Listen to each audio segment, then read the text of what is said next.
আরেক শ্রেণী মুসাফির, সফর করছে মুসাফির, হালাল সফর, বৈধ সফর। এই মুসাফিরের দোয়া আল্লাহ পাক কবুল করবেন ইনশাআল্লাহ তাআলা।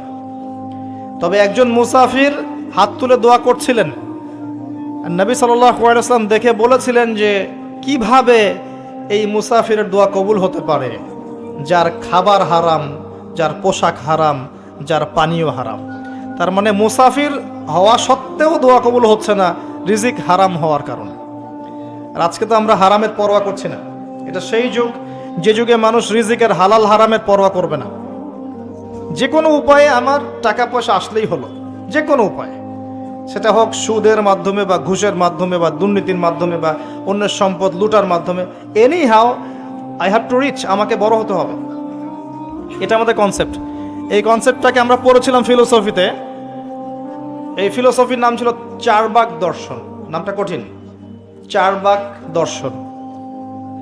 এটা একটা সাবকন্টিনেন্টাল দর্শন। তাদের ফিলোসফি হচ্ছে ঋণ করে ঘি খাও, ঋণ করে ঘি খাও, যতদিন বাঁচবে সুখে বাঁচবে। কথা বুঝতে পারছেন? বোঝেন তাই? লোন করে হলেও ঘি খান, মানে আপনার যেভাবে হোক আপনাকে বিত্তশালী হয়ে জীবনযাপন করতে হবে। মানুষের টাকা মেরে কেটে ঋণ নিয়ে যেমনে হোক নিজের পেটটাকে ভরেন, যতদিন বাঁচবে সুখে বাঁচবে, মরার পরে আর চিন্তা করার দরকার নাই। কথা বুঝতে পারছেন? আমরা এখন এই দর্শনে বিশ্বাস করছি, চলছি। আমার ভালো মন্দ হালাল হারাম মাপকাঠির দরকার নাই, টাকা পয়সা আসলেই হলো। কিভাবে আমি বাড়ি গাড়ি টাকা পয়সা ব্যাংক ব্যালেন্স স্ট্যাটাস বানাবো, এটা হচ্ছে মূল কথা। এই দর্শনটার নাম হচ্ছে চারবাক দর্শন। আল্লাহ পাক কোরআনে বলেছেন, এক শ্রেণীর মানুষ বলে, সূরা মুমিনুনের মধ্যে আছে, ইন হিয়া ইল্লা হায়াতুনা দুনিয়া নামুতু ওয়া নাহয়া। এক শ্রেণীর মানুষ বলে এই দুনিয়ার জীবনটাই আমাদের একমাত্র জীবন। নামুতু ওয়া নাহয়া, এখানে আমরা বাঁচি, এখানেই মরব। ওয়া মা নাহনু বিমাবউসিন, আমরা পুনরুত্থিত হব না। বাল তুসিরুনাল হায়াতাদ দুনিয়া ওয়াল আখিরাতু খায়রু ওয়া আবকা। আল্লাহ পাক বলছেন, বরং তোমরা দুনিয়ার জীবনকে প্রাধান্য দিয়ে থাকো, কিন্তু পরকাল চিরস্থায়ী এবং উত্তম। আলহাকুমুত তাকাসুর হাত্তা যুরতুমুল মাকাবির। তোমরা প্রাচুর্যের মোহে আচ্ছন্ন আছো, প্রাচুর্যের প্রতিযোগিতা তোমাদেরকে মোহাচ্ছন্ন করেছে, যতক্ষণ না তোমরা কবরে শায়িত হচ্ছ। কাল্লা সাউফা তা'লামুন, কখনো নয়, শীঘ্রই জানতে পারবে। যখন কবর চাপ দিবে শীঘ্রই জানতে পারবে। সুম্মা কাল্লা সাউফা তা'লামুন, আবারও বলছে কোশ্চিন কালেও নয়, শীঘ্রই জানতে পারবে। কাল্লা লাউ তা'লামুন ইলমাল ইয়াকিন। ইলমের অনেক স্টেজ আছে। ইলমাল ইয়াকিন মানে চাক্ষুষ জেনে গেছেন যে জ্ঞানটা আপনি। একটা বিষয় যে আল্লাহ, আপনার এটা ইলমাল ইয়াকিন না, আল্লাহকে আপনি দেখেননি এখনো, আপনার ইয়াকিন হয়নি। যখন কিয়ামতের মাঠে আপনি দেখবেন, আল্লাহ আপনার হিসাব নিকাশ নিচ্ছেন, তখন ইলমাল ইয়াকিন হবে।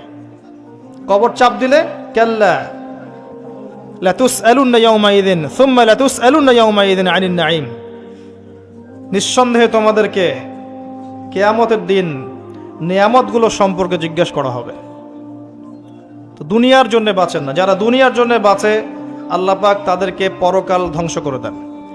আপনি যদি পরকালের জন্য বাঁচেন, আল্লাহ পাক দুনিয়া আখিরাত দুইটাই গুছিয়ে দেবে ইনশাআল্লাহ। দুনিয়ার জন্য বাঁচলে আল্লাহ দুনিয়া হয়তো কিছু দিতে পারেন, নাও দিতে পারেন, পরকালে কিছু নাই।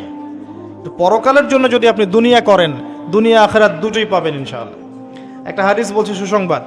আল্লাহ রাব্বুল আলামিন বলেছেন, হে আদম সন্তান, আমার ইবাদতের জন্যে সময় বের করো, আমার জন্যে, আমার ইবাদতের জন্য সময় বের করো। তোমাকে দুটো জিনিস দিব। একটা হচ্ছে তোমার যাবতীয় দুশ্চিন্তা আমি দূর করে দিব, টেনশন বলে কিছু থাকবে না আপনার। এবং তোমার দুই হাতকে আমি সচ্ছলতা দিয়ে ভরে দেব। শর্ত কি? আমার ইবাদতের জন্যে সময় বের করো, আল্লাহর জন্য সময় বের করেন। আর যদি তুমি এটা না করো, তাহলে তোমার দুই হাতকে আমি ব্যস্ততা দিয়ে ভরে দিব। এই যে কপালে অভাব লিখে দিবেন আল্লাহ, কোনোদিন অভাব দূর হবে না। আল্লাহ পাক আমাদেরকে তার ইবাদতের জন্য সময় বের করার তৌফিক দান করুন। এখন যৌবনকাল, এত তাড়াহুড়ার কি আছে? পরে ভালো হয়ে যাব। শয়তান এভাবেই ডিসিভ করেছে, প্রতারিত করেছে। যদি পারেন একটা উমরা করে আসতে পারেন, যদি সুযোগ হয় উমরা করে আসতে পারেন। সেখানে গেলে আপনি ফিল করবেন রমজান কি জিনিস। নবী সাল্লাল্লাহু আলাইহি ওয়াসাল্লামের রওজা জিয়ারত করবেন, আপনার মনের মধ্যে একটা চেতনা কাজ করবে। কিরকম চেতনা? নিজেকে ছোট মনে হবে। তার কবরের সামনে দাঁড়িয়ে সালাম দিবেন, পাশে দেখবেন আবু বকর সিদ্দিক রাদিয়াল্লাহু আনহু শুয়ে আছেন, পাশে ওমর ইবনুল খাত্তাব, আপনাকে নিজেকে ছোট মনে হবে। আপনার মধ্যে যদি বিবেকবোধ থাকে, স্বচ্ছ মন থাকে, আপনার মনে হবে যে আমি যাকে সালাম দিতে এসেছি তার সুন্নত তো আমার মধ্যে নাই। আমি যাকে সালাম দিতে এসেছি আমি তো তার দিনের জন্য কিছুই করলাম না, এই দিন তো তিনি আমানত রেখে গেছে। এই ফিলিংসটা আসবে ওখানে গিয়ে দাঁড়ালে ইনশাআল্লাহ তাআলা।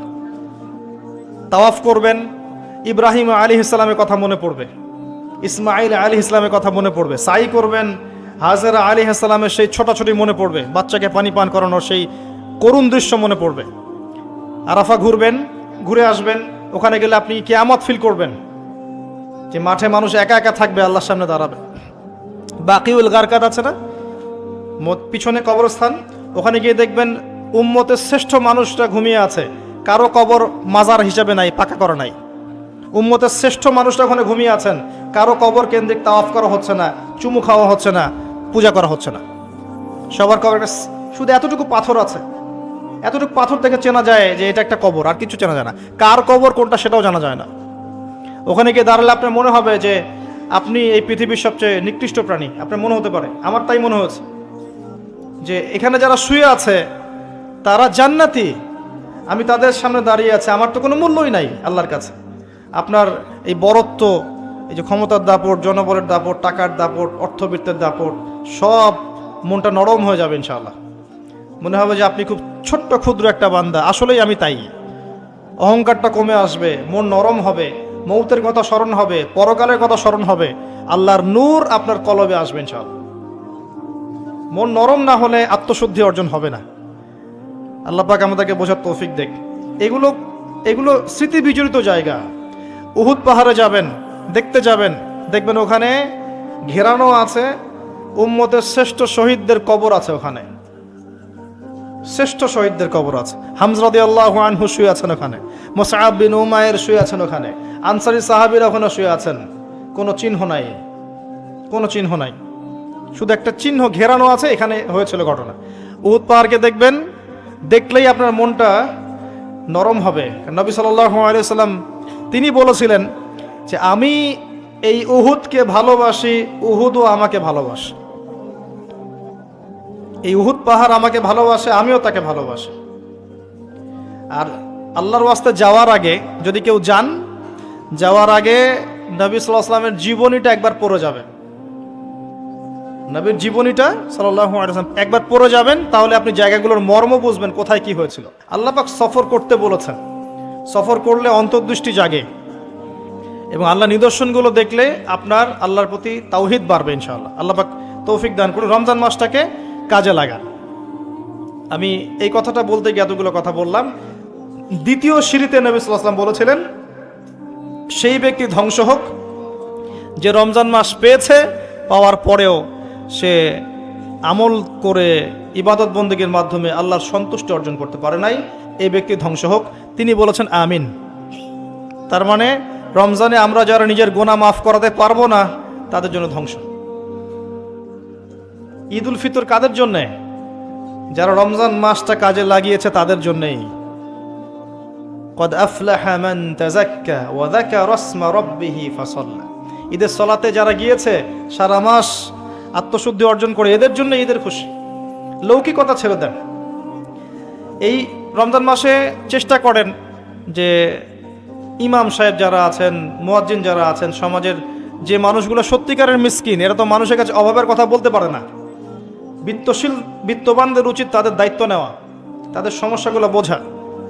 খেয়াল করে দেখবেন দুনিয়ার ফাসেক, জালেম, মুনাফিক রমজান মাসে এমন দাপট দেখাবে ইসলামিক সোসাইটির মধ্যে, মনে হবে এরা কতই না বড় পরহেজগার। এই লৌকিকতাগুলো ছেড়ে দেন। আরেকটা বিষয় বলবো, শুধু এটা বলে আমি অন্য টপিকে যাচ্ছি। শুধুমাত্র খাওয়া আর পান করা এটা ছেড়ে দেওয়ার নামই কিন্তু রোজা নয়। যে রোজা রেখেছে, মিথ্যা বলেছে, রোজা হবে না। রোজা রেখেছে, কারো গীবত করেছে, রোজা ভেঙে যাবে। রোজা রেখেছে, এই সুদ খাচ্ছে, জেনা করছে, বান্ধবীর সাথে ডেটিং করছে, পর্নোগ্রাফি দেখছে, আবার রোজা খুলেই দেখবেন বিড়িতে টান মারছে। ইফতারে দোয়া পড়ার সাথে সাথেই নামাজটা খালি মাগরিবের পড়ার সাথে সাথেই সিগারেটের দোকানে ভিড়। কি শিখলেন রোজায় তাহলে? আবার অনেককে দেখবেন রোজা খোলার সময় দুনিয়ার সব খাবার নিয়ে বসেছে, মানে এই যে সারাদিন খাই নাই উসুল করতে হবে না, এরকম করলে আত্মশুদ্ধি অর্জন হবে না। আল্লাহ পাক আমাদেরকে খাবার এবং পানীয় সাথে সাথে আল্লাহর যাবতীয় হারাম ছেড়ে দেওয়ার তৌফিক দান করুন, আমিন। এভাবে রোজা রাখলে ইনশাআল্লাহ আমাদের রমজান মাস আল্লাহর কাছে কবুল হবে। আমরা দোয়া করি আল্লাহ যেন আমাদের সবাইকে রমজানের সুস্থতার সাথে পৌঁছে দেন এবং রমজানটাকে কাজে লাগানোর তৌফিক দান করেন। আল্লাহ পাক আমাদের আমলগুলোর ওসিলায় আমাদেরকে যেন মাফ করে দেন, আমিন।